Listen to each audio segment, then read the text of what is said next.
हर्वल park में मौजूद कुछ लोग और भी हैं, उनसे भी जानते हैं कि क्या जो यहाँ राजनीति चल रही है या जो यहाँ जो कहते हैं कि जाट नॉन जाट की जो बहुत तगड़ी पॉलिटिक्स, क्योंकि कहीं तो हिंदू मुस्लिम चलता है मगर हरियाणा में हिंदू मुस्लिम ना होके जाट नॉन जाट है। तो सबसे पहले यहाँ हम स्टार्ट नॉन जाट और जाट से ही करेंगे। ये बताएं आप कि जाट नॉन जाट क्यों चल रहा है, क्या है पूरा? सर इसके पीछे सिंपल सी बात है, बीजेपी का जो आधार है राजनीति करने का, बीजेपी अंग्रेजों के साथ रही है हमेशा से और अंग्रेजों का ही सिस्टम ये फॉलो कर रहे हैं। उनका नियम क्या था अंग्रेजों का? फूट डालो राज करो। बीजेपी सेम उसी पैटर्न पे है। इन्होंने क्या कर दिया? धर्म के आधार पे बांट दिया लोगों को। वहाँ नैरेटिव चलाया हिंदू और मुसलमान का। हरियाणा में क्या है? हरियाणा में हिंदू और मुसलमान का नैरेटिव नहीं चलता। यहाँ पे इन्होंने जातियों में बांट दिया लोगों को। अब जाट वर्सेस नॉन जाट, क्योंकि जाट बहुल है हरियाणा यहाँ पे, और नॉन जाट और जाट बराबर की पड़ती है, 50-50 है बहुत सारे हलकों में, बहुत सारे गाँव में। तो यहाँ पे इन्होंने देखा कि भाई जाट जो है वो पावरफुल है, इसलिए इसके खिलाफ लोगों को भड़काया जाए, खड़ा किया जाए। तो यहाँ पे काफ़ी सालों से जाट वर्सेस नॉन जाट का नैरेटिव इन्होंने चलाया। उसके आधार पे चुनाव जीतना चाहते हैं। ये इनका काम है, फूट डालना, राज करना। अब आपसे एक सवाल और भी है जी। आपने जाट नॉन जाट की बात करी, क्योंकि ये कंफर्म तो हो कि आप जाट हो या कौन हो, आप किस बरादरी से बिलोंग करते हो, क्योंकि ये तो कंफर्म तभी होगा। सर मैं जातिवाद में बहुत ज़्यादा विश्वास नहीं रखता। ये जातिवाद को मैं नहीं मानता हूँ। यहाँ सभी बराबर हैं, है ना। एक बात देखिए, प्रकृति ने ये जातियाँ बनी कहाँ से? ये जाति, धर्म, भगवान, ये सारी चीज़ें कहाँ से पैदा हुई है? आप अगर इसके पीछे जाओगे, इस इतिहास में जाओगे आप, तो पता लगेगा कि पहले क्या था। आदिवासी लोग थे, जंगलों में रहते थे, फिर उनके चरागाहों पे लड़ाइयाँ होना शुरू हुई। पहले एक दूसरे को मार देते थे, फिर वो कैद करना शुरू कर लिया, फिर दास प्रथा आई, फिर उसके बाद सामंत युग आया, है ना। अब दासों को कैसे कंट्रोल में रखा जाए? अब दास तो 50 हैं, मालिक एक है। तो उनको कंट्रोल करने के लिए ये धर्म पैदा हुआ, ये भगवान की पावर पैदा हुई कि आप नमक हराम नहीं करना, इस टाइप के नैरेटिव चले कि जिसका नमक खा लिया उसके गुण गाओ, उसकी कभी भी उसके खिलाफत में ना जाओ, चाहे वो कितने गलत काम करे। तो इस टाइप की चीज़ें यहाँ हमारे इतिहास में रही हैं। जो मानव का विकास हुआ है, मानव विकास को अगर हम देखेंगे तो धीरे धीरे करोड़ों अरबों साल लगे हैं यहाँ तक पहुँचने में। तो ये जातियाँ इंसान ने ही बनाई, इंसान ने ही धर्म बनाए, ये ऊपर से कहीं से बन के नहीं आई ये चीज़ें। तो मैं इस व्यवस्था को नहीं मानता हूँ, इस बात को, भाई सब बराबर हैं। अब एक चीज़ बताइए, गरीब के घर में बच्चा पैदा होता है तब भी वही पेन होता है, अमीर के घर में बच्चा पैदा होता है तब भी वही पेन होता है। वो अलग थोड़ा ना है। अगर बरसात आती है, बाढ़ आती है, तो वो गरीब की झोपड़ी को भी ऐसे ही बहाती है और अमीर की कोठी में भी पानी ऐसे ही घुसता है। सूर्य हमारे को रोशनी देता है, सबको बराबर देता है। ऑक्सीजन है, वो बंटवारा नहीं कर रखा है प्रकृति ने सबको समान दिया। तो अगर हम उन चीज़ों में जाएंगे तो आपको पता लगेगा कि ये जाति व्यवस्था, वर्ण व्यवस्था, ये सारी चीज़ें ये अपने फ़ायदे के लिए, जो सत्ता में लोग थे, जो पावर में लोग थे, कैसे लोगों को हम कंट्रोल करें, कैसे उनको अपने पक्ष में रखें, तो उन्होंने ये सारी चीज़ें बनाई। और गौतम जी, तो ये है इसमें, मतलब हमारी जाति है। कौशिक साहब बिल्कुल सही कह रहे हैं। जीव हमारी जाति है, मानव धर्म हमारा। हिंदू, मुस्लिम, सिख, ईसाई धर्म नहीं कोई नहीं आ रहा, एक ही तो धर्म है, मानव धर्म। क्यों जी सागवान साहब? क्या सागवान जी, मतलब ये जो इन्होंने कहा है, जो शोकन साहब, बिल्कुल सर। हाँ जी, हाँ। मतलब ये क्या नॉन जाट है ना? हाँ, नॉन जाट है। मतलब यहाँ जो नॉन जाट की जो पॉलिटिक्स है, आगे जो नॉन जाट की जो पॉलिटिक्स की जो बात हो रही है, और जब ये खुद नॉन जाट ये बात जब कर रहे हैं, तो क्या फिर ये क्या माना जाए इसको? ये दैट इज़ ट्रू, 100% है ये। अच्छा। हाँ, ये जाटों को दबाने का प्रयास है कि इनको तोड़ा जाए। क्यों? जाटों की तो 30-35 मतलब % आबादी है हरियाणा के अंदर, बाकी अदर्स कास्ट हैं, कि इनको तोड़ा जाए, बाकी हमारे साथ सब हो जाएंगे। अब जैसे ये 5-5 किलो अनाज देते हैं, किसी को कुछ भी देने की आवश्यकता नहीं है। इनके बच्चों को सरकारी नौकरी दो। नौकरियों को ख़त्म किया जा रहा है और जो है जनता को गुमराह करके और उनको बेरोजगार और चोर डाकू बनाया जा रहा है। ये कौन सी राजनीति हो रही है? देश का विकास कैसे होता है? सड़क बनाने से देश का विकास नहीं होता है। युवाओं को रोजगार देने से देश का विकास होता है। देश का युवा खुशहाल होगा, देश खुशहाल होगा और हमारे काम चलेंगे। उसको विकास कहा जाता है। भाई सड़क बना दी, कहीं तालाब खुदा दिए, गांव के देहाती लोगों को मूर्ख बना दिया, ये देश का विकास नहीं है। मैं तो इसको विनाश ही कहूँगा। आज देश का हमारा दुर्भाग्य है जो तीसरी बार ऐसा प्रधानमंत्री बना हुआ है। क्या प्रधानमंत्री में क्या कमियां हैं? प्रधानमंत्री वहीं से तो ये सारा कुछ चल रहा है सर ये सारा कुछ वहीं से चल रहा है, ऊपर से। जैसे माँ बाप बच्चे को संस्कार देते हैं उसी तरह वो बच्चे करते हैं, तो इसी प्रकार ये सारा वहाँ से तो चल रहा है। सर शौकन साहब में एक बड़ी खास बात है, इनमें कई बार मोदी आ जाता है। मैं चाहूंगा सर वो जो मोदी का जो आप करते नहीं हो साहब, जो आपके अंदर मोदी का जो टैलेंट आता है, मोदी का आवाज, मैं चाहूंगा सर पूरी दुनिया के आगे सर आपका आवाज पहुंचे सर, प्लीज सर शौकन साहब प्लीज सर। आवाज वाली तो कोई बात नहीं है। देखो सर जो टैलेंट है ना सर, हाँ please sir, it's request to hear sir. वो तो जैसे मोदी जी स्टेज पर आते हैं, हाँ सर, स्टेज पर आकर भाषण करते हैं, हाँ सर, वो पहले क्या कहते हैं, भाई बहनों मैं आपके लिए बहुत दूर से चल के आया हूँ और मेरी सुनो, कांग्रेस वाले बिल्कुल झूठ बोलते हैं, राशन मिलता रहेगा। उनका उद्देश्य क्या है? अब हमारी जनता क्या है? सारा चक्कर ही संसार के अंदर दो रोटी का ही है, चाहे वो अमीर है चाहे गरीब है, उसको दो ही रोटी चाहिए ना, सबको चाहिए। लेकिन ये उनको रोजगार देने की बजाय 5 किलो गेहूं देके वो कहता भाई तुम अपने गेट बंद करके भीतर बैठे रहो और 5 साल बाद वोट मुझे डालते रहो। क्या ये देश का विकास है? एजुकेशन पे बहुत बड़ा हमला हो गया है। एजुकेशन की जो बात आ रही है, एजुकेशन पे बहुत बड़ा हमला हो रहा है आज के टाइम पे। हरियाणा की अगर मैं बात करूं तो यहाँ 3500 से ज़्यादा सरकारी स्कूल जो है बंद हो गए हैं, मर्ज कर दिए गए हैं। अब हाँ 3500 से ज़्यादा, और 6000 यहाँ शिक्षकों के पद खाली हैं हरियाणा में, 6000 के। आप किसी भी स्कूल में चले जाओ, वहाँ पे आपको कहीं साइंस का टीचर नहीं मिलेगा, कहीं मैथ का टीचर नहीं मिलेगा, उन पदों को भरते नहीं है। पिछले 6 साल से पद नहीं भरे जा रहे हैं। तो मतलब कहने का क्या है कि एजुकेशन पे बहुत बड़ा हमला है लोगों को। अब आरक्षण की बात कर रहे थे सर, आरक्षण की जहाँ तक बात है, अब आप हर चीज़ को प्राइवेट कर रहे हो।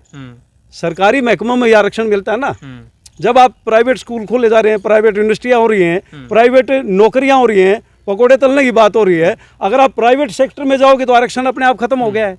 हर चीज़ को सरकारी महकमों को बेचा जा रहा है, तो आरक्षण बचेगा कहाँ से?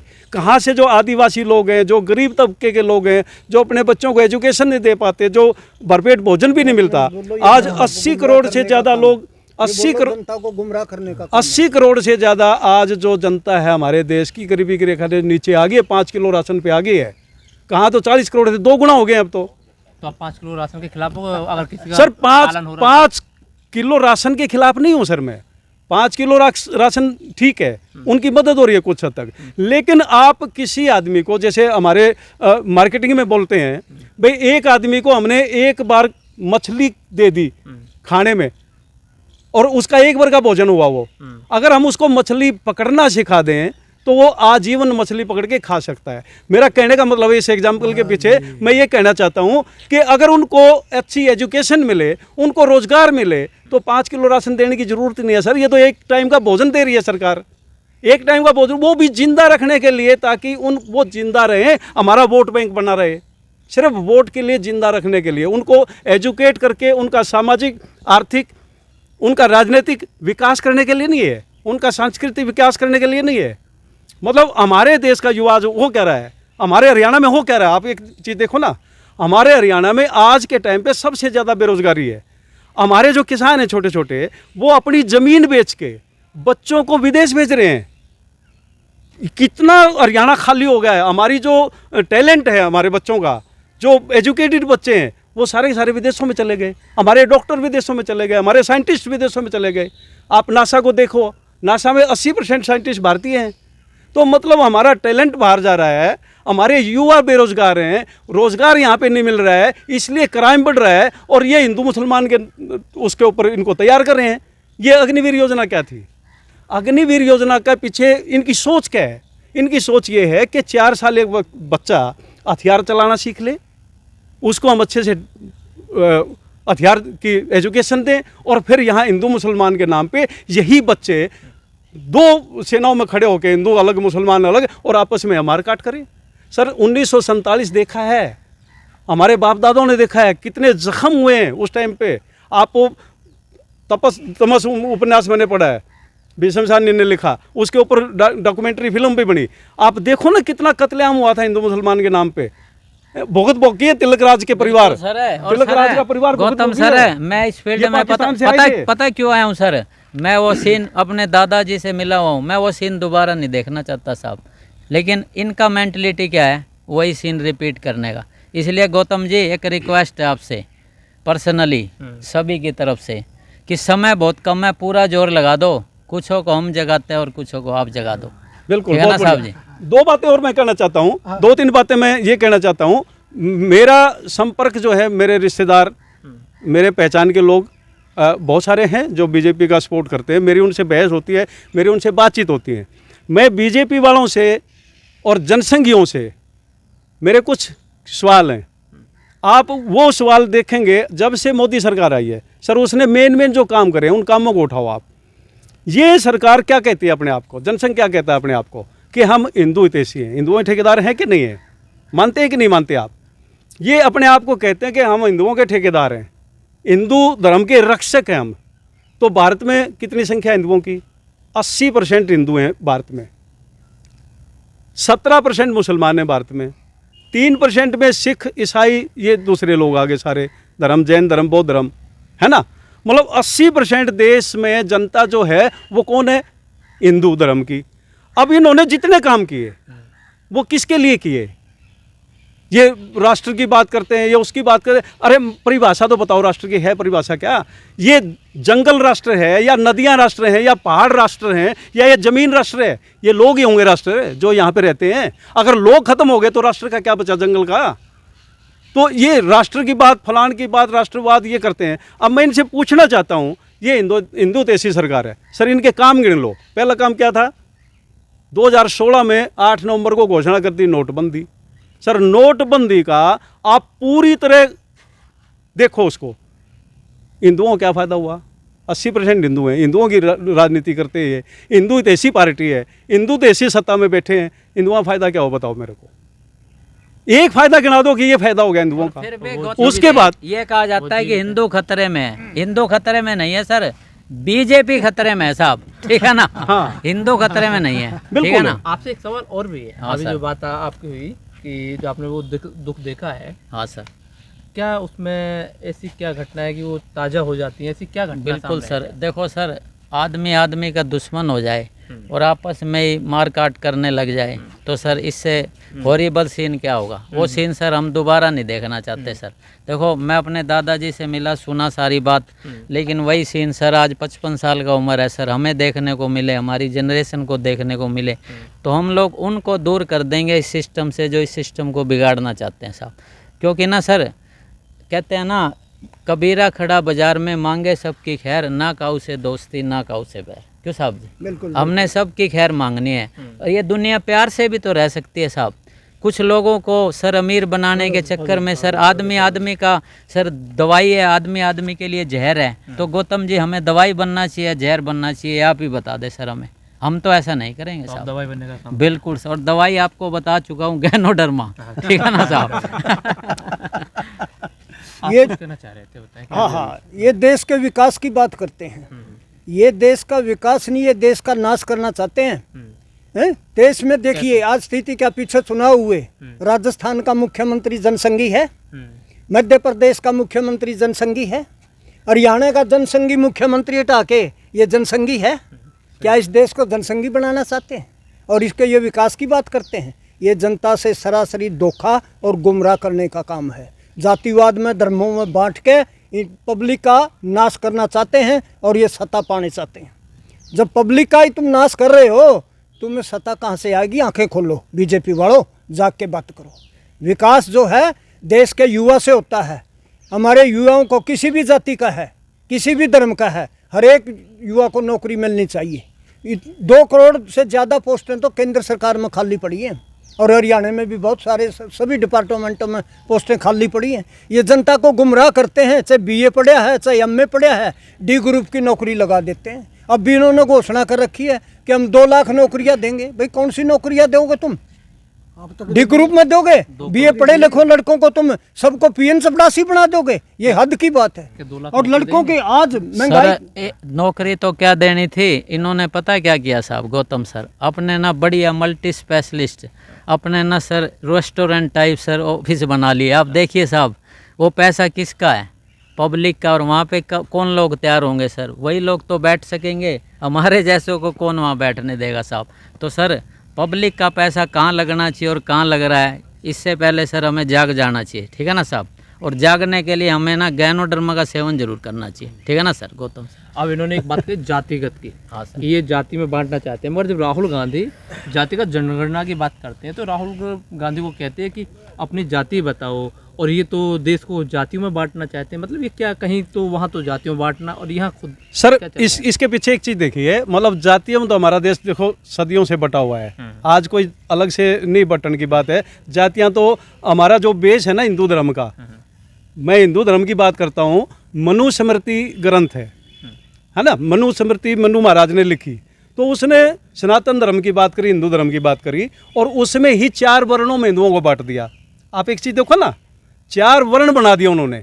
मतलब हमारा बेस जो है सनातन का वो ही बटा हुआ है सर। उसके बाद फिर इन वर्णों में आगे जातियां बंटवारा हो गया, जो जैसा काम करता है उसके आधार पर जातियां बंट गई। अब वो जातियां कितनी सारी हो गई हैं, ऑन रिकॉर्ड अगर हम बात करें हैं तो 2500 से ज़्यादा कितनी जातियां उसमें अनुसूचित जाति में ही है, 2500 के आसपास तो जातियां। मतलब यहाँ तो 36 बिरादरी की बात होती है, लेकिन 36 कहाँ, अगर रिकॉर्ड देखेंगे तो पता नहीं कितनी सारी जातियाँ हैं आज। तो जातियों में तो है ही, और हर जाति अपने आप को ऊपर मानती है। मतलब ऐसा है, आप ब्राह्मणों में देखो, आप हरिजनों में देखो, किसी में देखो, मतलब जो आज के टाइम पे जो नीचे जो मतलब ये मानते हैं ना, जो बिल्कुल लोग है नीचे से नीचे का तबका है, वो भी जाति आधार पे तो अपने आप को ऊपर मानता है, उसमें भी ज़्यादा दरारें पड़ी हुई है। अब इसका फ़ायदा ये सारा राजनीतिक उठा रहे हैं। अब उससे क्या होगा? जो जाति गणना की बात आप लोग कर रहे हैं, जैसे बिहार की बात चल रही थी, भाई जातीय गणना होनी चाहिए। जातीय गणना के आधार पे हमारे को पता लगेगा वास्तव में भाई कितनी कौन सी जातियां हैं आर्थिक रूप से, सामाजिक रूप से, सांस्कृतिक रूप से जो बिल्कुल अति पिछड़ी हुई हैं, जिनका उत्थान करने की ज़रूरत है। उन लोगों को चिन्हित किया जा सकता है अगर हम जातीय गणना करेंगे तो। ये गलत नहीं है। जातीय गणना करने से हमारे को पता लगेगा कि कौन बहुत ज़्यादा अति पिछड़े हुए लोग हैं, अति गरीब हैं, कौन लोग हैं, और उनका सांस्कृतिक विकास कैसे हो और उनका सामाजिक विकास कैसे हो, उनको मान सम्मान कैसे मिले। आज सर आज भी देखिए ना, आज भी आप यूपी में चले जाओ, आप राजस्थान के ग्रामीण इलाकों में जाओ, है ना, तो वहाँ पे भी जातियों के आधार पे लोगों को नीचे बैठने को मिलता है। आज भी पानी जो गिलास से नहीं पिला जाता है, इतने ऊंचे से पानी पिला जाता है। आज भी ये व्यवस्था बनी हुई है। इसको तोड़ना होगा तब कैसे कि उनके अंदर एजुकेशन जाए अच्छी, उनको रोजगार मिले, जो पिछड़े लोग हैं उनको हम सरकार जो है ना उसको उनके ऊपर लेके आए, उनका सामाजिक सांस्कृतिक विकास हो, उनका आर्थिक विकास हो, और राजनीतिक चेतना जब तक उनकी नहीं बढ़ेगी तब तक ये चीजें संभव नहीं हो पाती। गौतम जी, राजनीति जरूरी है इसके कहते लिए। हैं ना हिंदू बुरा है, ना हिंदू बुरा, ना मुसलमान बुरा है, जो इनको आपस में लड़ाए वो बुरा है साहब, ठीक है ना साहब? हम तो यही संदेशा देना तो फिर चाहेंगे। ये कहाँ से लेके आए आपस में लड़ाना? है जी कहाँ से लेके आए आपस में लड़ाना, कहाँ से सीखा है? सर, हम तो नफरत के बाजार में मोहब्बत का दुकान खोले हैं। हमारा कार्य है तो प्रेम फैलाना है साहब। बिल्कुल बिल्कुल। हाँ, जो नफरत फैला रहा है सर उसका रोल है, लेकिन हम रोल सर दूसरे की वजह से हम कौशिक साहब अपना रोल नहीं बिगाड़ेंगे साहब। हम अपना रोल बड़ी शिद्दत से करेंगे। पता है क्यों करेंगे ऐसा? ताकि सर पर्दा जब गिरे ना तो तालियां बजनी चाहिए। एक जोरदार तालियां सर हमारे शर्मा जी के लिए, गौतम जी के लिए हो जाए। नहीं, जैसे कि जो बांटने की जो बात कह रहे हैं, हाँ, चल रही है, हाँ। एक तरफ मोहब्बत की दुकान के एक नफरत की जो कही आपने, हाँ सर। वो कहाँ से लेकर आए ये? सर वो कहाँ थी? वो तो जब से 2014 से अब बढ़ती चली जा रही है साहब। क्यों सर जी? सर आजादी चौकन से साहब, पहले हम लोग सारे एक थे सर, आजादी- लेकिन अब सर कास्टिज्म की वजह से ना ऐसे लगता आजादी- है आजादी अपने से देश पहले। में ना अनजान से हो गए हैं साहब। लेकिन सर देखो साहब, वो अपना रोल बड़ी शिद्दत से कर रहे हैं, तो हमें भी अपना रोल बड़ी शिद्दत से करना चाहिए साहब। मैंने पहले भी कहा था, हमारा कार्य ना सर अंधेरे नष्ट करना नहीं, हमें ज्ञान का रोशनी जरूर जलाना है। अंधेरे तो शोकन साहब अपने आप ही नष्ट हो जाएंगे साहब। गौतम जी, एक बात मैं बोलना चाहता हूँ। जाति की बात करते हैं, जब हम स्कूलों में पढ़ते तो वो भी समय हमने देखा है, जातीय आधार पर या किसी धर्म पर कोई बात कर देते थे, उसके ऊपर कानून लागू होता था। आज वो कानून कहाँ चला गया? और जो आप कहते हो कि वे नफरत की हवा कहाँ से आई, ये सब राजनीति वाले ही देते हैं। और जो आपने अभी आज़ादी की कुछ बात कर रहे थे, क्या सर मैं ये कह रहा था कि आज़ादी से पहले अगर आप देखोगे ना, राजनीतिक विश्लेषण करेंगे आप, तो आज़ादी से पहले यहाँ पे क्या था? अंग्रेजों की जातियाँ थी। अंग्रेजों ने हमारे देश को, पूरी दुनिया को गुलाम बनाया हुआ था। उनके इतने अत्याचार थे लोगों पे, है ना, तो उनके खिलाफ जनता यहाँ पे इकट्ठा होना शुरू हुई। लेकिन इसके साथ साथ अंग्रेजों ने क्या किया, यहाँ पे कुछ लोग ऐसे आए, जैसे जनसंघ का 1920 के आसपास, 26 के आसपास जनसंघ की शुरुआत हुई, है ना। तो इन्होंने क्या नैरेटिव लिया? अंग्रेजों के खिलाफ नहीं थे ये लोग, अंग्रेजों के खिलाफ इनका कोई भी एजेंडा, कोई भी आंदोलन, कोई भी उनके खिलाफ नहीं हुआ इनका। इन्होंने क्या एजेंडा बनाया कि हिंदू मुस्लिम, हिंदू राष्ट्र अलग से और मुस्लिम राष्ट्र अलग से, इस टाइप का नैरेटिव इन्होंने चलाना शुरू किया, अंग्रेजों के साथ मिलके उनकी चापलूसी करते हुए। तो यहाँ हिंदू महासभा का गठन हुआ, आरएसएस का गठन हुआ। इसी टाइप से दूसरी तरफ क्या हुआ, मुसलमानों में मुस्लिम लीग बनी, मुस्लिम लीग और हिंदू। अब यहाँ से हिंदू मुसलमान का जो है शुरुआत हुई। और इन्होंने तो सदा किसी भी चीज़ को, अंग्रेजों के खिलाफ तो ये कभी बोले नहीं जनसंघी, इन्होंने तो सिर्फ मुस्लिम को आगे बढ़ाया हुआ, मुसलमानों ने ये किया, मुसलमानों ने वो किया। मैं ये कहता हूँ कि सत्ता में चाहे कोई भी है, सत्ता में मुसलमान है, क्योंकि अंग्रेजों से पहले यहाँ पे मुसलमान राजा ज़्यादा थे भारत में। भारत जो रियासतों में बटा हुआ था। जो सत्ता है, सत्ता का अपना चरित्र होता है, राजे रजवाड़ों का अपना चरित्र था। सर उन्होंने जातियाँ की हैं, और ऐसा नहीं है कि सारे मुसलमान राजा ही गलत थे, कुछ राजा गलत थे, लेकिन कुछ में तो हिंदू सेनापति, कितने सारे एग्जाम्पल आपको इतिहास में मिल जाएंगे। राजा मुसलमान है, सेनापति हिंदू है, राजा हिंदू है, सेनापति मुसलमान है। तो तब हिंदू मुस्लिम का झगड़ा नहीं था ज़्यादा, तब इतनी बात नहीं थी। ये चीज़ें हुई जब से आरएसएस पैदा हुई, जब से मुस्लिम लीग पैदा हुई यहाँ पे, तब ये नैरेटिव चलना शुरू हुआ। और यहाँ पे अंग्रेज़ों ने इसको आबादी बहुत ज़्यादा, उनको पूरा सब कुछ दिया अंग्रेज़ों ने, क्योंकि वो चाहते थे। और जाते जाते फिर इसी के आधार पे यहाँ 1947 का जो कत्लेआम हुआ है, वो सबको, बुज़ुर्गों को याद है, और उसके आज भी चिन्ह मिलते हैं आपको, ठीक है ना, कितना लोगों का कत्लेआम हुआ था यहाँ पे, और एक देश के 2 हिस्से बने। तो इनकी तो राजनीति यही है सर। आज भी ये गुलामी की तरफ ले जाने लग रहे हैं। एजुकेशन की बजाय लोगों को भ्रमित किया जा रहा है, अंधविश्वासों में धकेला जा रहा है, ऐसे ही टीवी चैनलों पे प्रचार हो रहा है उन चीज़ों का, है। और ये मनुष्य स्मृति जो है वो राजनीति के अंदर भी, एजुकेशन में आप देखो, अब कितने सारे ऐसे राइटर हैं जनसंघी, जिनकी लेखनी से किताबें लिखी हुई आज स्कूलों में लागू कर दी इन्होंने। एमपी के एजुकेशन सिस्टम को देख लो आप, किसी भी चले जाओ, आप कहीं भी चले जाओ, सारे देश में ऐसी किताबें लागू की जा रही हैं जिसमें आपको पाखंडवाद सिखाया जा रहा है, जिसमें आपको इस टाइप की चीज़ें, अंधविश्वासी चीज़ें सिखाई जा रही हैं, पढ़ाई जा रही हैं। मतलब ये कहाँ ले जाना चाहते हैं? विकास कैसे होगा? उद्योग लगे यहाँ पे वैज्ञानिक सोच बने, काम धंधे हों। चाइना क्यों आगे? आज हमारा पड़ोसी देश है, हमारे से बाद में आज़ाद हुआ, 1949 में आज़ाद हुआ चाइना, और उस टाइम पे वहाँ की जनता कितनी नशेड़ी थी, लेकिन वो देश आज विश्व शक्ति बनने को जा रहा है। और 80%, 70%, 80% जो रॉ मटेरियल है, चाहे वो किसी भी क्षेत्र का हो, चाइना से आ रहा है। चाइना पूरे विश्व में रॉ मटेरियल, क्यों नहीं हम बना सकते वो चीज़ें? हम क्यों नहीं आगे निकल सकते?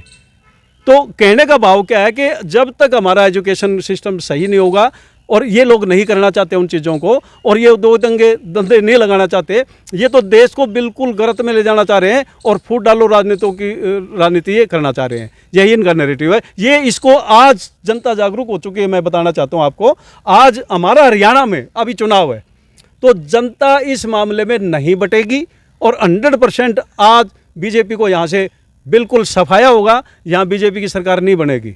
और हरियाणा जो है जाग चुका है, यहाँ के लोग जो है इन सब चीज़ों को भूल चुके हैं कि जातिवाद और धर्म, इसके आधार पे हरियाणा बटने वाला नहीं है। इन्होंने जाट आरक्षण में भी दंगे करवाने की कोशिश की। यहाँ जींद में हमारे सैनी भाई और इधर से जाट अफवाहें फैला दी। इनका काम है अफवाहें फैलाना कि सैनियों ने ये कर दिया, वो कर दिया, इधर जाट धर्मशाला में जाट कट्टे। यहाँ हमारे डीसी साहब थे, वो बड़े सूझबूझ वाले थे, उन्होंने यहाँ पे बातचीत करी दोनों तबकों से, और यहाँ एक बड़ा विनाश होने से बच गया जींद का। तो जींद की धरती जो है वो ऐसी धरती है जहाँ पे आपसी भाईचारा है, आपसी प्यार प्रेम है। यहाँ सारी जातियाँ इकट्ठा होकर रहती हैं गाँव में, और इनकी यहाँ पे चलेगी नहीं बिल्कुल भी 100%, हम नहीं चलने देंगे। तो यहाँ पे बिल्कुल सफाया होगा बीजेपी का, और ये इनका जो विचार है ये बिल्कुल बोना साबित होगा और ये ख़त्म होगा। सर ये बताएं हाँ, आपकी सर। यहाँ के जो मुद्दे हैं हाँ सर, चुनाव में, देखो दुनिया भर की हमने बातें की हैं, बिल्कुल। और यहाँ के अहम मुद्दे क्या है, क्या चीज़ यहाँ होनी चाहिए, क्या नहीं है? सबसे मेनली बात तो सर औद्योगिकरण नहीं है, यहाँ काम धंधा नहीं है। अच्छा सर, फिर उस काम धंधे की वजह से लोगों की जेब में पैसा नहीं है, फिर लोग इस शहर को छोड़कर सर दूसरे शहर में स्थापित हो रहे हैं। उससे पता है क्या हो रहा है सर, जिन्होंने सर आवाज़ उठानी थी वो लोग यहाँ से जा चुके हैं, लेकिन तिलक राज अभी भी जिंदा है साहब, ठीक है ना। इसलिए एक काम जरूर करूँगा। अब देखिए सर, ये सारे क्रांतिकारी तो खड़े हैं, शौकन साहब, कुंडू साहब, अपने कौशिक साहब, अपने जनाब, लेकिन अकेला क्या कर सकता है सर, मिलकर हम बहुत कुछ कर सकते हैं। इसलिए जो भी कमी पेशी है सर आपके आगे सभी ने बताई, लेकिन सर समस्या तो दिखाई दे रही है। हम लोग अब समाधान पर काम कर रहे हैं, और समाधान एक ही होता है, कहते हैं ना चेंज लाने के लिए ना चैलेंज लेना पड़ता है। और हम सब ने ना सर एक काम जरूर कर दिया है, सब ने, कि ना इस शहर को जगह दिया है। क्यों कौशिक साहब, बिल्कुल, जो हमारी सबसे मेन प्रायोरिटी थी। बोलना चाहूँगा मैं आपके माध्यम से, सरकार से या राजनेताओं से मेरी एक ही रिक्वेस्ट है। बोलने के लिए बहुत कुछ होता है, बातों में से बात निकलती रहती है, तो गांव का समाज जातीय आधार में बंट के नहीं चल सकता। जातीय आधार का मुद्दा ना बनाए, पब्लिक को धर्मों में ना बांटे, और जितने पढ़े लिखे युवक हैं उनको सरकारी नौकरियां मिलें। इंडिया के अंदर सरकारी नौकरियां बहुत हैं, उनको नौकरी मिले। उसके अलावा बुढ़ापा पेंशन के अलावा अन्य किसी को कुछ देने की आवश्यकता नहीं है। उनके बच्चों को सरकारी नौकरी, सरकारी सुविधा दो, इसके अलावा कोई जरूरत नहीं। यहाँ की जो मांग है या यहाँ की जो प्रॉब्लम है, सबसे बड़ी प्रॉब्लम क्या है यहाँ की? सबसे बड़ी प्रॉब्लम है सर यहाँ पे बेरोजगारी। यस, सबसे बड़ा आज का जो हमारा युवा है वो पढ़ा लिखा युवा भी बेरोजगार है, यहाँ पे रोजगार नहीं है सबसे, क्योंकि ना तो यहाँ पे उद्योग हैं। यहाँ पे कितने सारे उद्योग थे पहले, जींद की मैं बात कर रहा हूँ, बड़े उद्योग थे जिसमें 6-7 हज़ार लोग जो है ना यहाँ पे काम करते थे। जैसे यहाँ पे धागा मिल था, यहाँ पे चमड़ा रंगने का कारखाना था, है ना, यहाँ पे गत्ता फैक्ट्रियाँ थी, यहाँ पे कागज़ बनने की फैक्ट्रियाँ थी, यहाँ पे दवाई फैक्ट्री थी, गलोरी फैन था, ग्वारगम था, कितने सारे उद्योग थे सर। पिछले 20 सालों में आप देखिए यहाँ पे जींद के अंदर एक भी उद्योग नहीं बचा है, एक भी उद्योग नहीं है।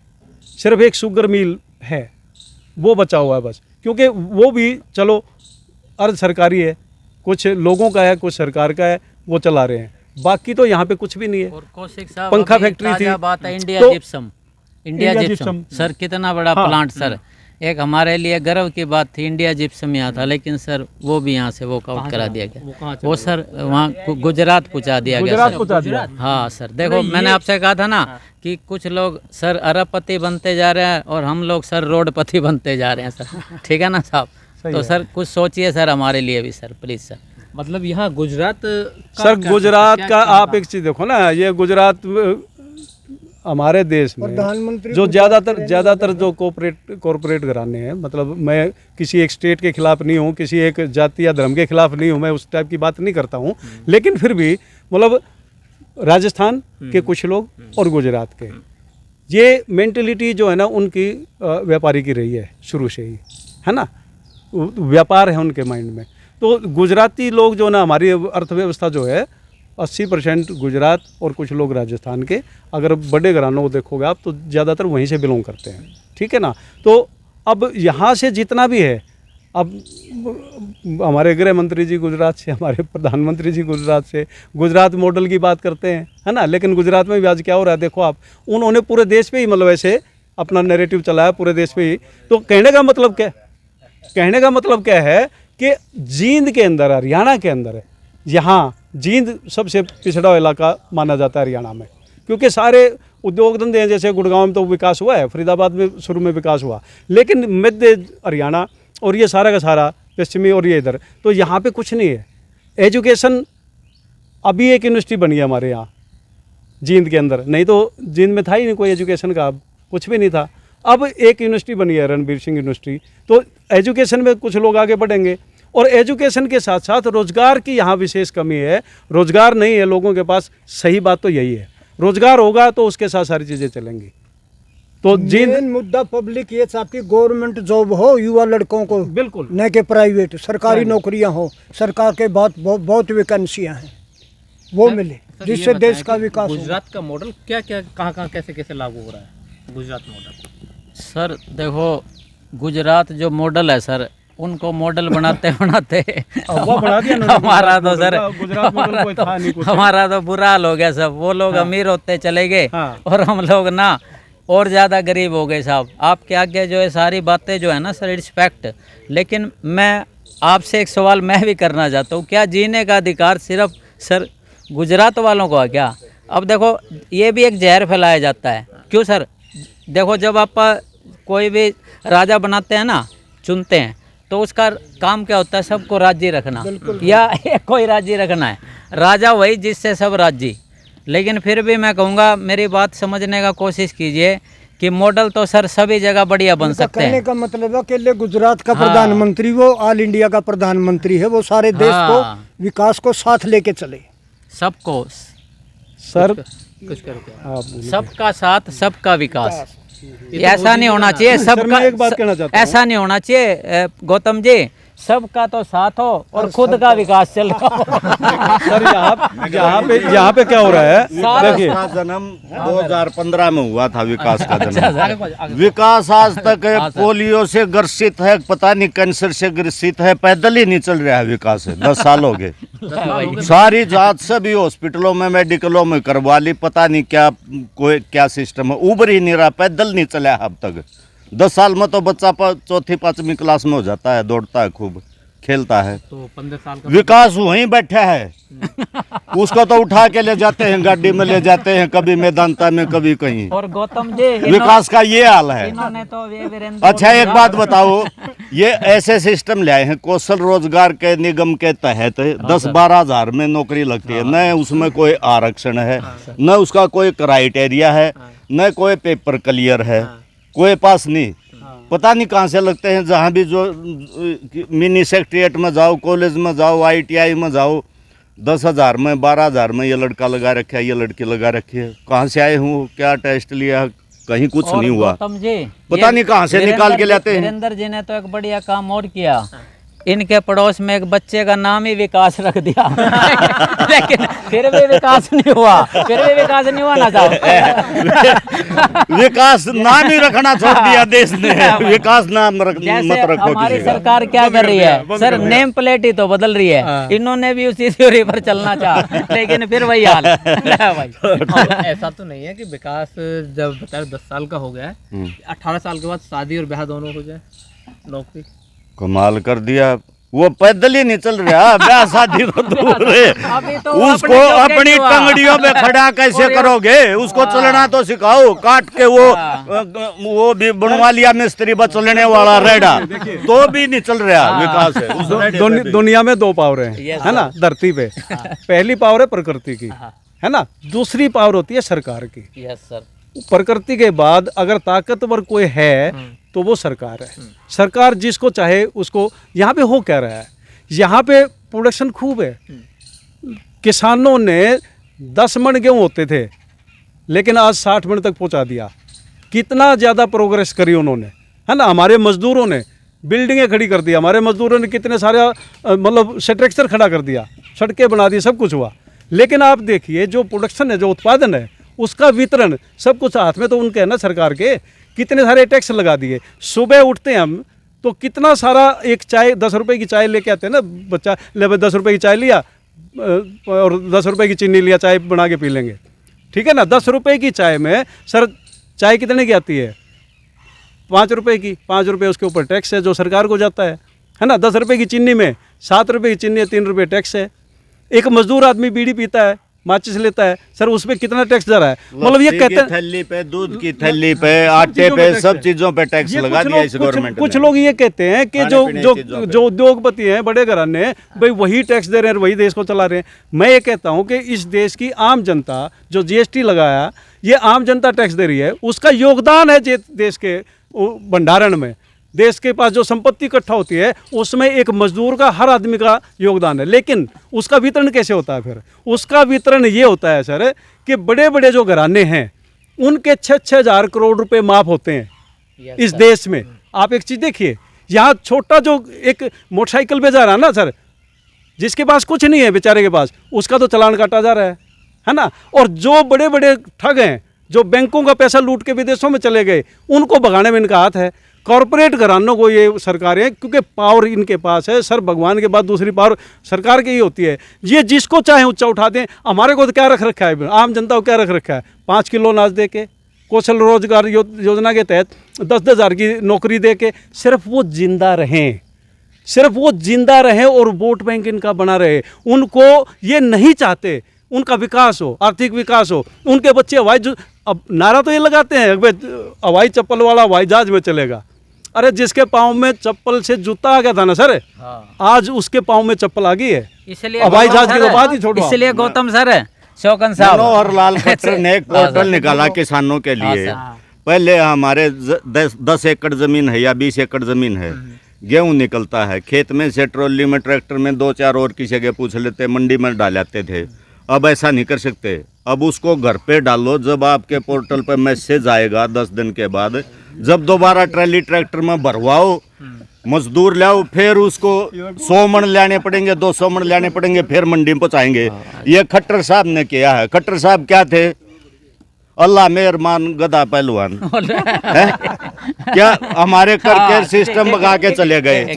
इनमें विकास तो थोड़ी दवाई दे दूँ, थोड़ा रोटी राटी खा ले तो एक सबसे बड़ा विकास है। आप जा रहे हो विकास की बात करते हैं, विकास को दबा देने। आप ये बताओ कि जब बात विकास की ही होती है तो क्या देश विकास की तो बात ही नहीं कर रहे। अब जन्म होने के बाद विकास तो उड़े पड़ा है, अंदर है, उसकी माँ धो रहा है उसके माँ बाप पर ये सरकार ने जो विकास उड़ा बैठा रहा क्या ने चंडीगढ़ में विकास उड़े है, बाहर कितने लकड़ने नहीं पांदा। इसलिए उसका ना कहीं चर्चा करते हैं कि हमने ये विकास कर दिया। चर्चा तो करो ना, विकास कितना बड़ा हुआ है, पैदल चलने लग गया नहीं, क्या क्या कौन सी क्लास में हुआ है, कोई उसको सर्टिफिकेट मिला है कि नहीं। बात कर रहे हो, अभी तो अपने जोगा नहीं होया और आप शादी की बात कर रहे हो। एक विकास इन्होंने सबसे बड़ा किया है, बीजेपी वालों ने एक विकास सबसे बड़ा किया है। जैसे आज आपने 50,000 रुपए का एजेंसी से मोटरसाइकिल खरीद लिया और 50,000 का उसका चालान कट जाता है, उसको वो वहीं छोड़ के जानी पड़ती है। क्यों 50,000 देने को नहीं है? ये सबसे बड़ा विकास इन लोगों ने किया है। अब इन्होंने नारा दे रखा है नॉन स्टॉप विकास, बीजेपी का साथ। अब ये तो 8 तारीख को जनता रिजल्ट देगी, वे किसका नासिर किसका विकास। इसलिए गौतम सर, एक ही उल्लू काफी है, एक ही उल्लू काफी है बर्बाद गुलिस्ता करने को, एक ही उल्लू काफी है बर्बाद गुलिस्ता करने को। खटकर साहब, अंजाम गुलिस्ता क्या होगा? हर साख पर उल्लू बैठा है, हर साख पर उल्लू बैठा है। किसान कर्ज की माफ चल रही है, भाई विकास हो रहा है, व्यापारियों का हो तो रहा है, और किसान जो बात करते हैं उनका कर्ज माफ। और किसान हराम की खाना चाहता है कि जो सरकार कहती है कि हराम खाना चाहता है, कर्ज माफ। ये देश बेवकूफ बहुत बना है इस गवर्नमेंट ने। ताली बजाओ, थाली बजाओ, कोरोना भाग गया था ताली थाली थे, एकता उस चीज आप भगा दो ना। ये मक्खियां हैं यहाँ, कोरोना तो बहुत दूर की बात है, एक मक्खी ना भगा दो दुकान ताली बजाने थाली बजाने से। सारा सिस्टम इस गवर्नमेंट ने एक ऐसा सिस्टम चला है कि इस देश को बांध के रखो। ये अलग सिस्टम था। विकास की कहाँ बात करते हो आप? जातियों में बढ़ा दिया यहाँ हरियाणा में। तो अब एक सप्ताह का दिन, एक सप्ताह बाकी है इलेक्शन के समय। सभी अगले दिन देखियो कल क्या क्या स्टेटमेंट आएगी, फलाना जाति जाट यूँ, धकड़ा यूँ, मकड़ा यूँ, जातियों में घुमाएंगे। आखिरी दिन ऐसा सिस्टम कर देंगे कि सिर्फ जातियों में भटके रह जाएगा इलेक्शन। विकास नाम का तो आप छोड़ ही दो, विकास का कोई वो थालियां जो पीटे थी ना साहब, ये एक डेमो था, चेक कर रहे थे कि ये लोग कहाँ तक सोच सकते हैं। ठीक है ना साहब, ये चेकिंग थी, ये प्रयोगशाला थी। और लाल को क्यों बदला इन्होंने? उधर जाट जाति के दारा सिंह रेसलर हुआ, वर्ल्ड चैंपियन हुआ, आज तक कहीं उसके नाम पर कोई टूरिज्म या कोई जो स्टेडियम वगैरह नहीं है। इसी प्रकार चिंदगी राम पहलवान हिंद केसरी हुए, उनके नाम से बात वो नहीं है। 20-30 साल पहले सभी जातियां मिलजुल के गांव में रहते थे, सबका भाईचारा था, लेकिन इन पॉलिटिशियन ने सारा सौदा बांट के रख दिया है। अब ये बताएं कि विकास तो है, उसका भाई आकाश भी आ रहा है। कहाँ विकास है? आकाश आकाश में से 3 कल आए हैं। अमेरिका से 2 तो अमेरिका, एक अमेरिका का था, 2 रसिया के थे। वो आकाश में घूम के आए हैं। और मोदी कह रहा कि 2040 में हमारा भी आकाश में जाना है, वहाँ रहेंगे, प्लाट कटेंगे। ये घुमा फिरा के पता नहीं कहाँ चक्री कटा के आड़े तो मार दिया। रोज 2 जहाज भर के जाओ हैं, कनाडा जा रहा है, कोई ऑस्ट्रेलिया जा रहा है। जब इतना ठीक सिस्टम विकास होगा, बेरोजगारी के कारण जा रहे हैं, तो यही नहीं बच्चे रहते। अब वहाँ भी कोई डंकी के थ्रू, कोई मंकी के थ्रू, कोई किसी के थ्रू जा रहे हैं। और तो ये बातें विकास पता की क्यों बातें हैं, हैं। गौतम सर जी देखो और सर, इन्होंने खट्टरलाल को हाँ। बदल लिया 9.5 साल में। दो भी पहले तो 1100 का सिलेंडर देते रहे, जब नू हो गया 1 महीना 1.5 महीना रह गया इलेक्शन का, जब बोला हम 500 का सिलेंडर दे देंगे। नायब सैनिक को क्यों बदला वो आदमी सही नहीं था, है? खट्टर सही नहीं होगा। मरे घंटे 8 मुकदमे 60 वाली बात क्यों चरितार्थ कर रहे हो आप? उसका तो ऊन लाद दिया कंधा पे यू सिस्टम है। अकाछी बुंडी होनी है जो शीश गेल्या हो लेगी। ये भी जनसंघी है, और- वो भी जनसंघी है। देखो हमारे जो वीरेंद्र जी है ना, जो सच होना हमेशा कड़वा होता है लेकिन फायदेमंद होता है। जैसे बुखार होता है ना, तो डॉक्टर जो होता है ना कुनीन का गोली देता है, तो सर फायदा किसका होता है? मरीज का। तो आज ये बोल रहे हैं ना, ये सर ये देश के फायदे के लिए बोल रहे हैं। आज कड़वी बात लग रही है लेकिन फायदेमंद है अमरती साहब। या पेड़ा देने से बुखार मलेरिया उतर है के? कड़वी दवा देनी पड़ती है। जैसे ना डॉक्टर साहब के पास दवाई ले रहे थे, बोला जी कड़वी मत दिए, बोला और इसमें अमरती लिख दूं। ये कड़वी दे दे तो हम सहन कर लेंगे, वो कोई बात नहीं। ये तो मीठा घोल पिला रहे हैं, शरबत बिल्कुल। घोट घोट के। ये ऐसी सरकार है, हाँ सर, इनसे हमें सचेत रहना है और विकास का थोड़ा टंगड़ियों पे खड़ा करने की कोशिश कर रहे हैं। अगर हमारी सरकार आई तो विकास देखियो आपको कैसा दौड़ लगाता मिलेगा। आप देखियो ये 1 महीना विकास और में। आकाश में जो सुलझा हुआ मामला क्या है? सर ये विकास की जो बात कर रहे हैं ना, हाँ। विकास और आकाश का सुलझा मामला तो यही है कि नैरेटिव हरियाणा की तो डिमांड यही है, यहाँ पे बेरोजगारी को ख़त्म किया जाए। जो सरकार बेरोजगारी के ऊपर काम करेगी यहाँ पे, वही सरकार सत्ता में आएगी और उसी को लोग जो है ना तवज्जो देंगे। दूसरी रही बात यहाँ चेहरों की, ये पीछे भी इन्होंने चला रखा था। ये बीजेपी वाले ज़्यादातर बात करते हैं भाई मोदी जी हैं। अब मोदी जी के सामने चेहरा किसका लेके आओगे, इस टाइप की बातें नहीं चलती हैं खूब। ये चलाते हैं इस टाइप की। मैंने इनसे तब भी कहा था, आज भी मैं कहता हूँ कि ये सवाल ही गलत है लोकतंत्र में। भाई ये चेहरा, इस मुख्यमंत्री कौन, वो कौन? हम एमएलए चुनते हैं, एमएलए मुख्यमंत्री चुनेंगे। इसी टाइप से हम पार्लियामेंट में एमपी चुनते हैं, एमपी प्रधानमंत्री चुनते हैं। अब ये खुद करने लग रहे। मैं एग्जांपल देता हूँ इन्हीं का। मनोहर लाल खट्टर को कौन जानता था हरियाणा में? पहली बार चुनाव लड़ा और पहली बार कुर्सी पे बैठा दिया। अच्छा तजुर्बा था उनका, 20 साल का मुख्यमंत्री का। ओम प्रकाश शर्मा जी हैं, ये क्या नाम क्या है, राजस्थान के मुख्यमंत्री जो हैं, भजनलाल जी, भजनलाल शर्मा है। सदियों से तजुर्बा था मुख्यमंत्री बनने का। क्या कैसे सरकार चलाई जाती है? मैं पहली बार एमएलए बने और सीधा मुख्यमंत्री। तो अब बीजेपी वाले ऐसा कर सकते हैं? जनसंघी है इसलिए। क्या विपक्ष के जितने भी नेता हैं, क्या भारत में नेताओं की कमी है? क्या टैलेंट की कमी है? क्या उससे तो बहुत ज़्यादा बुद्धिजीवी लोग हैं आज प्रधानमंत्री से ज़्यादा भारत में, और इतने कर्मठ और काम करने वाले लोग हैं। तो वहाँ भी आ जाएंगे। मतलब हर स्टेट की बात करूँ मैं, किसी भी उसकी काम करने की ज़रूरत है। अब ये तो कुछ भी करें सब सही है, दूसरा कोई सही बोले उसको अंदर कर रहे हैं। आज कितने सारे पत्रकार अंदर हैं जो भी बात करते हैं इनके, कितने सारे चैनल जो है इन्होंने बंद करवा दिए, खरीद लिए हैं, है ना। कितने सारे पत्रकार इन्होंने संतों को भी अंदर डाल दिया, बाकी तो दूर की बात है। कमाल कर दिया। और जो यहाँ जो ये हाँ बात कह सर, रहे हैं बिल्कुल सर।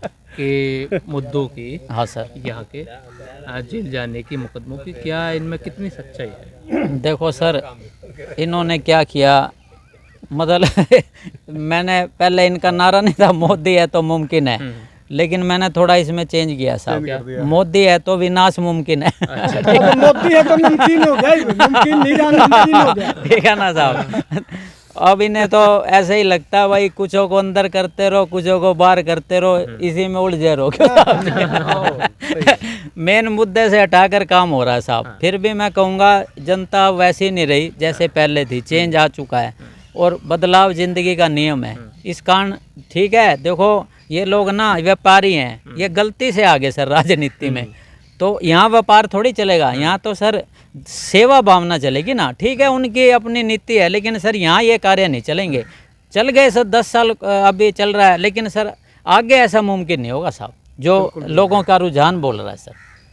तो मतलब कि यहाँ का जो माहौल है हाँ सर, बिल्कुल change जो बिल्कुल। बता हाँ, रहे एक काम जरूर होगा सर, जो अपने कौशिक साहब सभी का आपने बात सुना, उसमें शोकन साहब सभी ने एक बात क्लियर हो चुकी है कि बीजेपी हरियाणा से आउट हो जाएगी साहब। क्यों सर जी? yes, yes. बिल्कुल, क्योंकि उन्होंने ना काम ही ऐसे कर रखे हैं कि वो दिल से उतर चुके हैं सर। वो जब दिल से उतर चुके हैं सब बातें, तो आप सभी की भविष्यवाणी क्या होगी कि बीजेपी कितनी आ रही है, कांग्रेस की कितनी अनुमानित, या तीसरा जो मोर्चा है जेजेपी, या बताएं सर हाँ, आप। रावण बताएंगे वगैरह? बताएंगे। हाँ, कितना?